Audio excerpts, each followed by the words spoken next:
आपण पाहत आहात बागलाण वृत्तांत, खबरबात महाराष्ट्राची।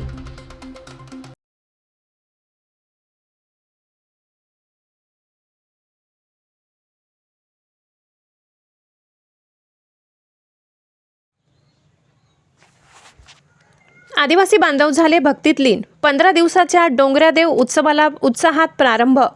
डोंगरदऱ्यांशी अतूट नाते सांगणाऱ्या आदिवासी बांधवांचा अत्यंत महत्त्वाचा मानला जाणारा डोंगरादेव उत्सव यंदाही मोठ्या उत्साहात सुरू झालाय।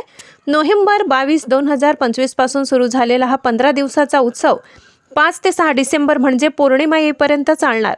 आदिवासी, कोकणी, कोकण, भिल्ल आणि तत्सम समाजात डोंगर देवतेला विशेष स्थान म्हणजेच कुलदैवत मानले जाते।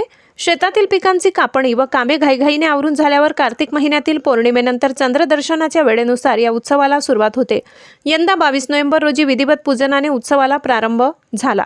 निसर्ग देवता, सूर्यचंद्र आणि डोंगर देवता यांच्या प्रति कृतज्ञता व्यक्त करून समाजाचे आरोग्य, सुख, समृद्धीसाठी आशीर्वाद मागणे हा या उत्सवामागील मुख्य हेतू असतो। पंधरवाड्याचा उपवास या काळात अनेक आदिवासी बांधव उपवास ठेवतात। काही जण केवळ शाकाहारी भोजन करतात, काही जण केवळ कंदमुळे किंवा फळे खाऊन व्रत पाळतात। सध्याची स्थिती, सध्या उत्सवाचे उत्साही वातावरण संपूर्ण आदिवासी पट्ट्यात पाहायला मिळत आहे। विविध गावामध्ये पारंपरिक वाद्याच्या गजरात ढोल तारपा, देवाची पालखी आणि मिरवणूक काढण्यात येत आहे। कला आणि नृत्य, महिला आणि पुरुष पारंपरिक वेशभूषा करून समूहाने तारपा आणि गौरी यासारखे लोकनृत्य सादर करत आहेत, ज्यामुळे ग्रामीण भागात एक वेगळीच ऊर्जा संचारली आहे। सामुदायिक भोजन, अनेक ठिकाणी नवस फेडण्यासाठी आणि देवाला नैवेद्य दाखवल्यानंतर सामुदायिक भंडारा, गावजेवण आयोजित केले जाते। हा भंडारा सर्वांसाठी खुला असतो आणि त्यातून समाजाची एकात्मता दिसून येते।